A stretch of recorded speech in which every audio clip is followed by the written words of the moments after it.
আমি যখন এটা তলে পড়ছি উপরে হাত দিয়ে দেখি কল্লাবার করছি দেখি আকাশ দেখা যায় না। তখন আমি বুঝছি যে আমার উপরে স্পিড বোট আছে।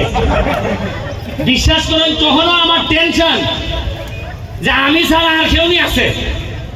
আমার মনে হয়েছে আমি মরলে মানুষে বলবো ওই বেশি স্পিড বোট দৌড়াইছিল যে মরছই, কিন্তু আর কেউ যদি মরে কোনো ব্যারিস্টারের কারণেই মরছে। আমার ডরটা ছিল কেন, আমি যদি মরিও চুপচাপ জানাজা কইয়া আইয়া কোনো খামন লাগতো না, চুপচাপ আইয়া আমার সোনারঘাটের খামলে খেতে রাখা, এটাই আমার আপনার কাছে চাওয়া।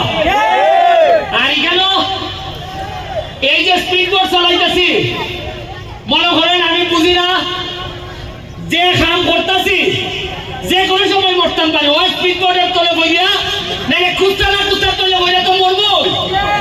আমার একটা বই নাই, আমার বই হলো যে স্বপ্ন আমি সোনারঘাটের মানুষেরা দেখাইছি এই স্বপ্ন পূরণ না করে যেন আল্লাহ আমার দুনিয়ার থেকে না নেয়।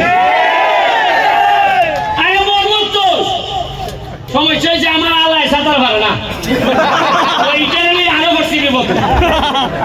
আমি দেখলাম যে বউয়ে সিলাইবো এটা যদি মরে বলব তোমরা সোনার টাকা সব বিয়া দিছিলাম দিয়ে আমার বাইকারে তুমি হইতো গিলা যে সোনারঘাটে যে তোমরা আত্মীয়তা করছো আমরা তো আগে জানতাম না, তোমরা সাঁতার জানো না।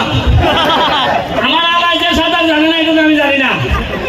এরপরে দেখুন এটাই তো বেলা আবুডুবো খাইতেছে, আমারও কয় অতুলা ভাই দিয়ে টানে।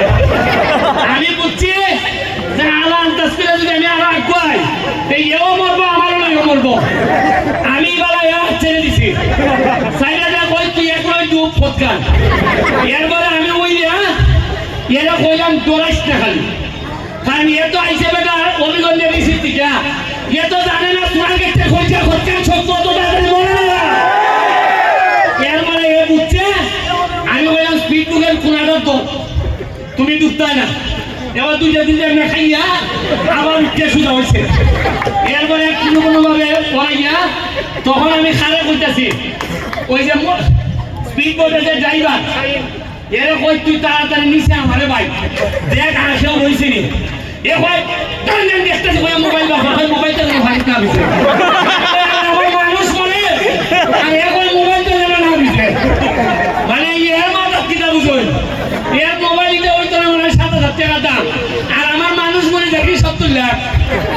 এবারে এর মোবাইল আমি আত হইছি আর এরপরে এর নিচে না দেখে এই লোকে বাস্তবতা। আজকা ২-৩টা জিনিস শিখলাম।